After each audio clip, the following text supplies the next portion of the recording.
Good evening, guys. Stephen here on Sunday the 28th of September. After another eventful week of Premier League action, it was nearly perfect until Arsenal secured a last-minute winner. But other than that, Liverpool lose, United lose, and Spurs nearly dropped points as well. Yeah, it was really good. It was good fun. Excuse me, still getting over my cough, which has been plaguing me for an awful long time. But there's plenty to talk about after City's 5-1 win yesterday. A lot of it's that sort of more broad strokes, I think. I took a lot from it yesterday that isn't directly linked to a lot of the players. It is, of course, as well linked to the players, but I mainly feel a lot of bigger picture stuff, I think, from that game, which sort of stuck out to me personally. And I tried to be a little bit more, I don't know, open to discussions and so on about players. But yeah, once again, if you want to watch more about the game, of course, check out my match reaction from yesterday, which included a good old 4-minute rant out of nowhere from myself unexpectedly about my hatred of all things Manchester United. I got a bit carried away there, I'm not going to lie. I stand by everything I've said for what it's worth. I feel visceral hate towards Manchester United Football Club and always will do, and I will always enjoy their misery. But watch that if you fancy a laugh. But yeah, welcome to 5 Things Learned, where I dive deeper into a few topical talking points of all things Manchester City. Thanks to everyone watching live, and a shy hello to you. And Brooks, I'm sorry to hear, mate, you've had a bit of a tough time. Big love to you, mate, and fingers crossed you're feeling a little bit better. Yeah, big love to you, mate, and hopefully you recover soon. And hello to Herbal as well in the chat. Don't forget, give the video a like if you are watching live. It does help this content find more Manchester City fans, which makes me very happy, Stephen, and makes me love you. It's that tiny bit more than I already did, which was a lot anyway, so you're very privileged. And consider subscribing as well if you fancy a little bit of this City love on a daily basis, nearly daily, pretty much. I don't know, I've done thousands of videos now probably at this point. I've been doing it for a long time. 10-year anniversary next year, by the way. I feel like I need to do a big celebration somehow of my own channel, which is mad. I don't know how I'll do that, but 10 years next year, mad that, innit? Anyway, let's go to the first thing that I want to talk about today. Let me make sure I've got it lined up. It is, of course, the man in the title of this video. It is, of course, Jeremy Doku. He's good, man. Jeremy Doku is a really good footballer, and a lot of people I keep pulling up me on Doku because I think they think I don't rate Doku. That's never been the case. I think nuance and subtlety is often lost on a lot of people online. They hear what they want to hear because it's easier to hear. Well, not wanting to hear. It's easier to hear something definitive than remember the colour. You know, the subtleties, the shades of grey. Like, people rather they take an opinion and they run with it because no one wants to remember a nuanced discussion because it's just it takes up a bit too much space in the old grey matter. It's a lot easier just to go, well, he said that, and summarise it. Not, well, he said this, but he did also say that and this and that and that. My stance on Doku has always been very clear. Like last season, I was genuinely worried that, not worried, that's maybe just quizzical. The last couple of years I've watched Doku and I've always said, like, I think he is a ridiculously fun, I've got the tweets and the videos to prove it, a ridiculously fun player, one I admire an awful lot, and one who has a skill set that is remarkably unique. I would always rather have Jeremy Doku in any squad in the world because I think Doku's particular brand of football is just electric and great fun. It's always been something that I admire because I think his relentlessness and his sheer bloody mindedness taking on his opponent is a breath of fresh air. I've always enjoyed it. I have, however, and when you get a guy who's really good at one thing, you wonder how much they're going to get better at something else. I've always been a little bit concerned or just curious to know if you'll reach another level, and I have slightly worried that what you see is what you get might have been the case with Doku, and I didn't know if you get much better because as much as he was young, which is true, he's also very experienced, and I didn't know how much. Like, they say the most important thing is minutes, on the pitch, and not necessarily age, how long they've been playing for. And Doku's been playing for several years. He's young, but he's not a kid. Doku's not a kid. In his age, he may seem it, but he's been playing for an awful long time, man. He's got a lot of football in the bank already.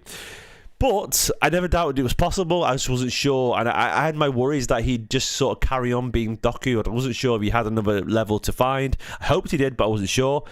But never ruled it out. And I'm really happy that those doubts or concerns, whatever, were seemingly ill-founded. And I'm hoping, what we're seeing so far this season is a sign that Doku's actually taken that leap. I do think there's some tactical tweaks are helping him.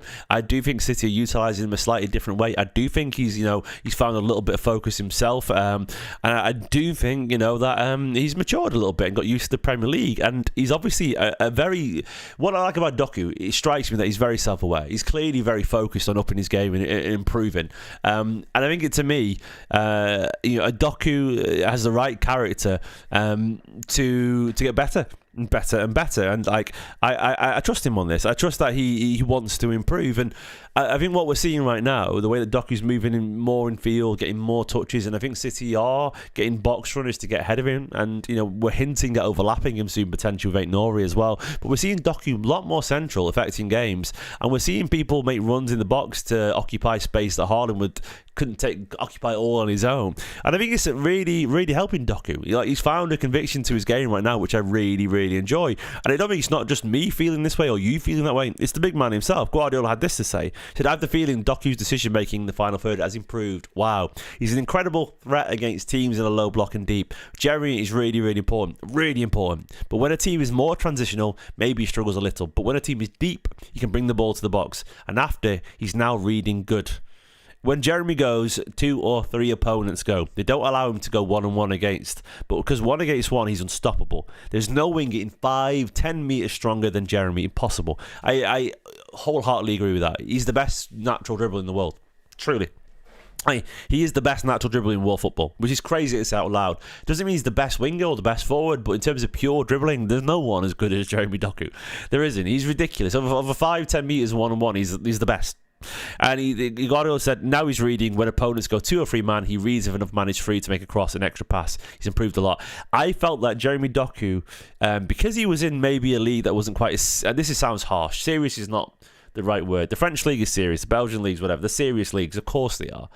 But the Premier League is the most serious league in world football. It's the hardest league in world football. It's the one where you can't just be the guy who's really good at dribbling. You've got to be more than that. It's not good enough. Like at Rennes, it could be. It's good enough for him. But City, no. You've got to be way more than that. And I feel like he's realised that, it's not just enough to beat your man. And it felt like early on in Doku's career, he wanted to beat his man time and time again. Now, look, it looks like, as Guardiola saying, if he's drawn 2 or 3 people, that is the trigger internally to look up and try and make the pass. And I think he's doing that a lot better now. He's looking at the people in front of him and he's reading the game, as Guardiola is saying. If you've drawn 2 or 3 people, that is great. You've disrupted the team already. You've manipulated the shape of this side. You've taken defenders away from others. And if you get people getting in the box, and because the games are a little bit more open sometimes for City, we're getting countering a little bit more and there's a bit more space, you're going to find the runners in pockets of space because you've drawn 2 or 3 people. Previously, it felt like Doku was then trying to beat those 2 or 3 people. And he's not a great natural crosser, but he's a good passer. The thing is, Doku is not a great crosser, but he's a very good passer. And now he's trying to get his head up and pass it to people. He's a much better passer than we give him credit for. And we're seeing a lot of that right now. And he's involved time and time again. Doku is a cracking footballer. And it feels right now, I put reached. It could be reaching. But Guardiola feels, he might have gone up a level. And I think it might be true because Doku, look, keep playing like this, man. You've got yourself a very special footballer, one of the best in world football. And I still feel he won't be a 20-goal a season player. It just doesn't strike me that. But is he going to get... He could be 20 assists player. He could be. We'll see. Either way, he's going to give people an absolute nightmare, and I really enjoy that. Second thing I want to talk about is Nico Gonzalez.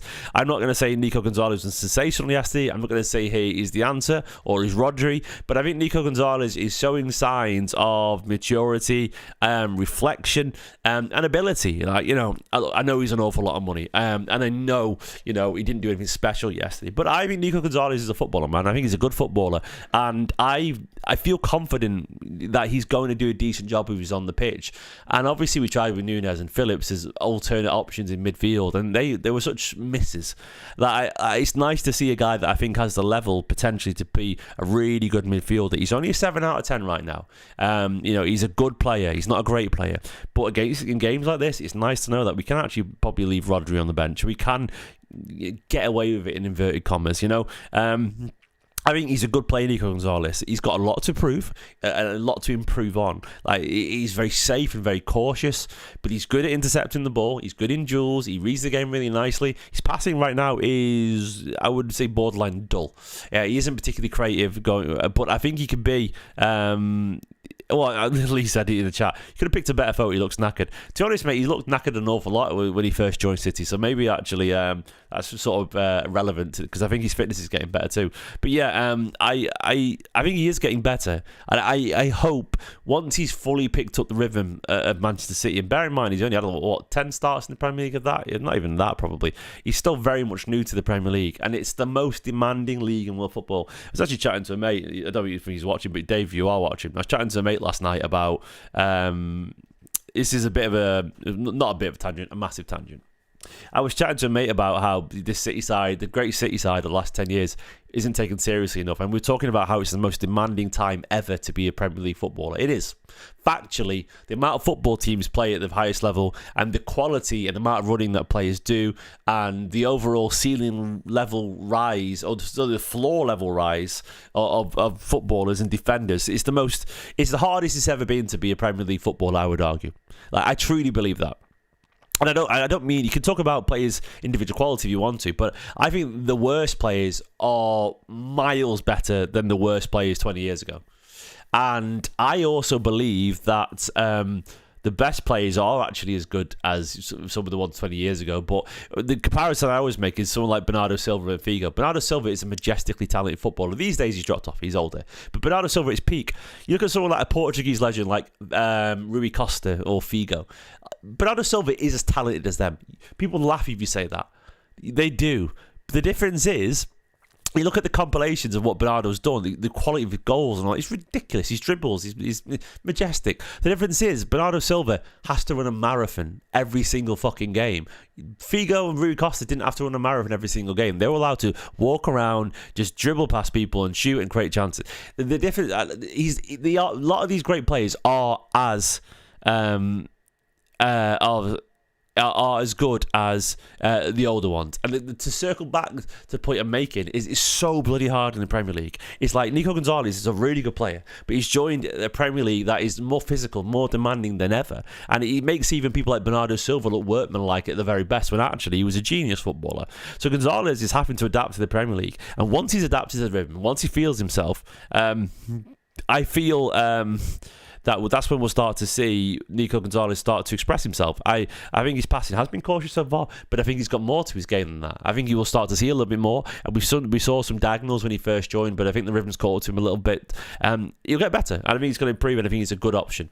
The third thing I want to talk about is that there will be bumps in the road. Progress is never linear.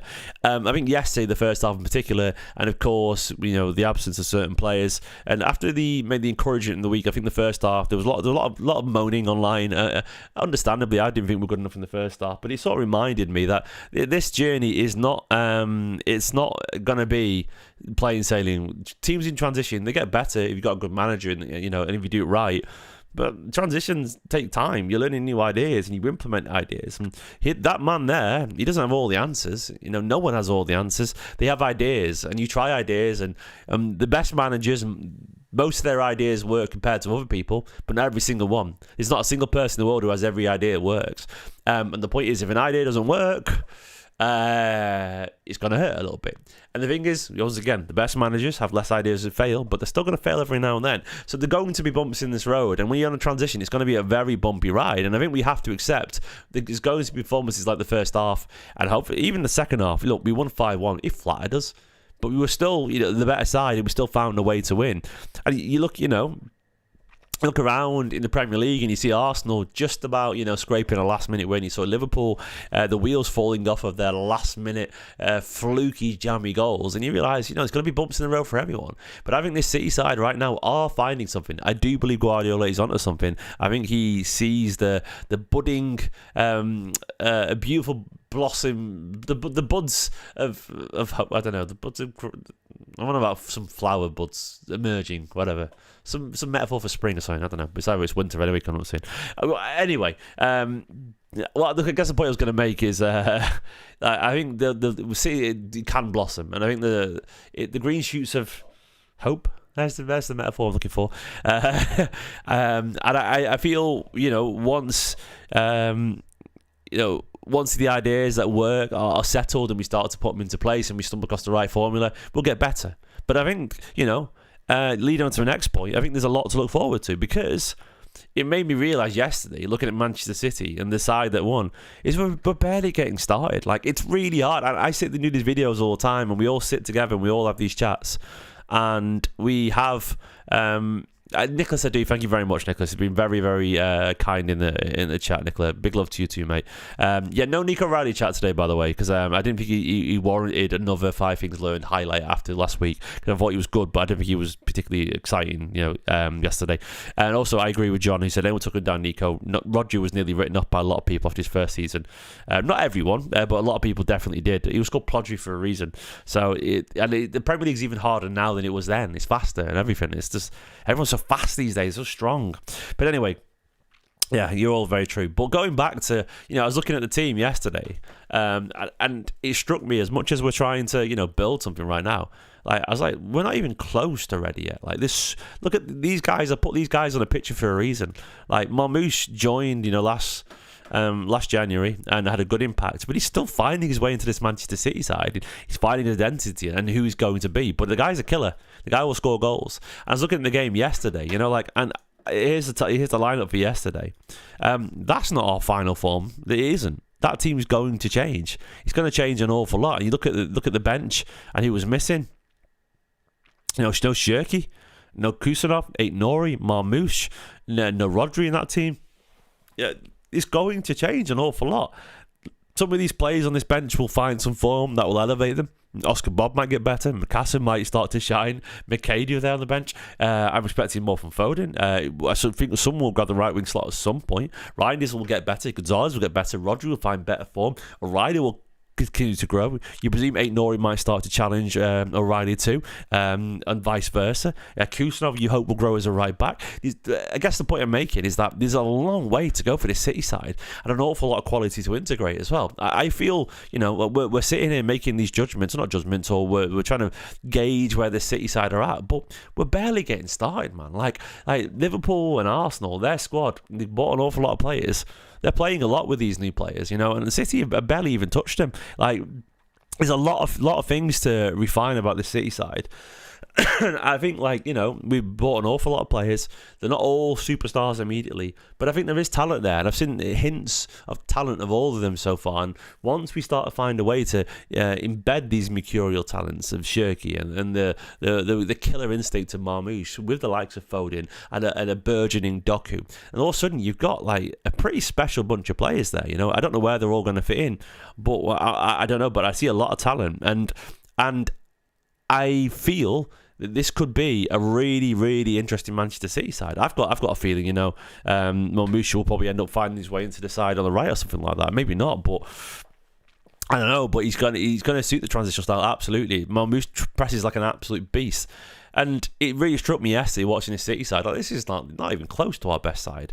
Like, we're miles off. All these ideas that Pep has, we've not even seen any of them tried yet. How could you try all your ideas when Ait Nori, Marmoush and Shirky and all that lot have barely been on the pitch together? And Rodri's not found his best form yet. Phil Foden's finally settled into a new role. Donnarumma's there. O'Reilly, Vardiel's currently playing centre-back for the first time in ages at City. Like, he's finally a centre-back. There's a billion things that he wants to try, clearly. So, we barely even touched or scratched the surface of what Guardiola wants to achieve. I can't wait to see how he gets there. I think it's going to be really, really exciting. The final thing I want to talk about is that no one touches Haaland. We didn't learn this. Is there a reminder? But we learned it for this season. I saw a remarkable stat. Erling Haaland has 18 goals or assists in his last 9 competitive games of this season for Norway and Man City. 18. Absurd. 8 goals in the Premier League this season and an assist. So 9 goals and an assist in 6 games for Manchester City Football Club. And everyone's better than Haaland until they're asked to be better than Haaland. Gyökeres, sit down, man. Isak, sit down. Haaland before that, sit down. All these people, they're always better than Haaland until they actually have to go out there and do it. Like, it's not even close, man. Like, Erling Haaland, yet again, and he was reasonably quiet yesterday. He ended up popping up with an assist, a big old header, a big old bounce off his big old bonce. Fell to Mateus Nunes, he followed it into the roof of the net. And then, of course, the sheer killer instinct, the clinicism. I watched back the 1-1, the second goal. The first one, of course, a really nice finish. Classic Haaland, a hooked shot from inside the area, really nice. But to me, what really struck me was the quality of the second goal. I know it was a defensive mistake, but when you watch that back, Haaland is like an absolute, he struck me how much of a predator he is. Like, he's predatory. He hunts, sensing danger. A vulture, a jackal. He's there scavenging about looking for mistakes, but also you watch these you could put a voice over David Attenborough. If you don't know who David Attenborough is, he's a broadcaster in England who narrates these You've probably definitely seen a skit at least, or a clip of his, mimicking his style. He narrates these footages of animals in nature, just Planet Earth, all these kind of shows. Beautiful, deep timbre to his voice. A wonderful man. Anyway, and he's famous for narrating these beautiful, visceral scenes from the natural world. You could honestly put his voice over Haaland, and as Haaland hunts his prey, the predator, the apex predator, waits for an opportunity to pounce. A mix-up between the two defensive players leads to Haaland. You could do it, and it's the way he pounces on that mistake, and he's hunched back, and he's animalistic, and that big, powerful stride, and the way he's almost got this sort of impossibly inhuman physique. He's big, he's broad, he's the Viking physique, and the way he gets running at Olympic sprinter speed. And he just darts towards goal. Not a second of doubt in that head of his. It's brutal. It's wonderful to watch, and I absolutely love it, man. Honestly, watch it. It's primal, and he just puts it in the back of the net with absolutely no doubt. There wasn't a single second that I doubted he was going to score when he went through for that second. It's ridiculous, man. He really is. You watch him, he's hunting, and he reads it. He knows there's a good chance they're going to make a mistake. He doesn't know they're 100% going to, but he drops off when they go ball. It should have been a very simple header for the Burnley's defenders, but they fuck it up. And maybe it's the presence of Haaland, maybe it's the tiredness, but he's there. And it's ridiculous, man. It's absolutely ridiculous. And it strikes me that Isak's not scoring that goal, man, or even Gyökeres, because they don't have that indomitable presence. There is something thrilling and almost terrifying about watching a monster devour its prey, and there's sort of it's like that bit in Jurassic Park where little Timmy pops over and he's watching them watching the monsters get eaten, and he pulls me away. He's like, "Come on, Dr. Grant." He pulls me away. He's like, "No," and he can't help but look. It's a bit like that. You just want to watch it happen. It's beautiful to watch the sheer physicality. It's great. And watching Haaland do that. Yeah, I just just unstoppable. And Haaland right now, he's playing at a level that's just so much fun to watch. So that's what I had it anyway, guys. 5 things that I'll talk from this game. Doku has reached another level. He's absolutely ridiculous right now. I'm really enjoying his football. Your man Gonzalez is quietly improving. I think the signs there, if you be patient, of a man who could be a really good footballer for Manchester City. It's nice to have a backup with trust. There's going to be bumps in the road. It's inevitable on this journey that we're on.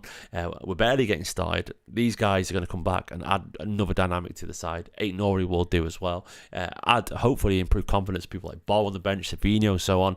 Yeah, we should interesting we go. And of course, no one touches big Erling Braut Haaland. I am confident for this season, man. We are within 6-7 points of the Premier League title by January, February. Not saying it, but I'm not saying it. You know what I mean? I'm not going to say it, but I'm not going to say it. Who knows? If Rodri's clicking, if Shirky's clicking, if Foden's carrying on, Donnarumma's been Donnarumma, Haaland's been Haaland. No one in this league, no one, and I'm telling you right now, no one in this league can touch Manchester City if Donnarumma's Donnarumma, if Guardiola and Diaz keep up that attitude from the Arsenal game, if Rodri and Foden carry on, and if Haaland is him, that is a spine of world-class quality if they carry on to that, the form that they can be. I'm not going to say it. I'm not going to say it either. I think it's possible. We will see. But I am not as fearful of Arsenal Liverpool as I could be. I think they are sides. I think the difference between Arsenal and Manchester City and Liverpool still and will always be Pep Guardiola. I think Guardiola, I don't overestimate us at all, Ken Boylan. I think you underestimate us, mate. As I said, I'm not going to say we're going to win it, but I think you underestimate my friend Pep Guardiola, and his relentlessness and that insatiable, torrential, horrific urge to win. Like Guardiola, he's defined by his successes. Some people, they wake up and they just win because that's what they do. Some people, like Pep Guardiola, everything they do turns to gold because they are just a life hack. You know, it's not complicated. If you are good with people, if you have charisma and people want to follow you, if you're incredibly intelligent and you're smarter than everyone else, and you have loads of ideas, and you're good at communicating, you're going to win. Guess what? Guardiola ticks all these boxes. He does. And that's the difference between Guardiola and Arne Slot or Arteta. They are very good managers, but are they Guardiola? No. They're not. Guardiola wins for a reason. Guardiola, you know, captains his boyhood club to European Cup final success, Barcelona, one of the greatest, you know, because he's a winner. And then he becomes a manager and wins everything because he's a winner. Guardiola just wins, man. That's what he does. And some people are just, they have that life hack because that's how good they are. They are built to win. So and I think when you say I overestimate us, no, I don't. I think you underestimate just how good some of these players are. We're not there. But Donnarumma is best, world class. Rodri is the best midfielder in the world at his best. Foden, in my opinion, at his best, is the best creative midfielder in the league. And Haaland is unequivocally the best striker, if not in the league. So once you've got that, it's not a bad starting point, is it? If Doku can carry in this form, if Kusanov can carry on being this absurd right back, and O'Reilly and Nori can challenge each other, and there's lots of questions there. Stranger things have happened, man. And we're winners, and people are scared of Manchester City, and that goes an awful long way. People are scared of City. Guys, thanks for watching. Give the video a like. I'm not saying we're going to win the league, but I'm not saying it.